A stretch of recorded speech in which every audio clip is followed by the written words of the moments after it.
नमस्कार सर्वांना, स्वागत आहे सर्वांचं माझ्या यूट्यूब चॅनलमध्ये। मी आज बनवली आहे शेपूची भाजी। हे बघा, अशी शेपूची भाजी कट करून घेतली, बारीक धुवून घेतली छान।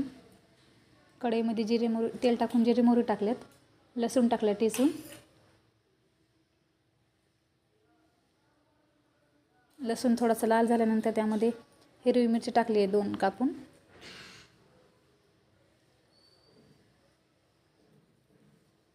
हिरवी मिरची पण छान अशी परतून घ्यायची तेलामध्ये।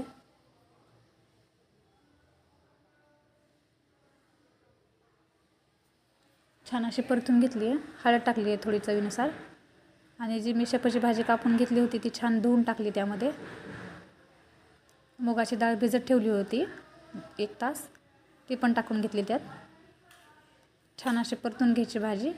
चवीनुसार मीठ टाकायचं। थोडीशी परतल्यानंतर शेंगदाण्याचं कूट टाकून घ्यायचं आणि झाकण ठेवून एक 7-8 मिनिटं भाजी छान शिजू द्यायची।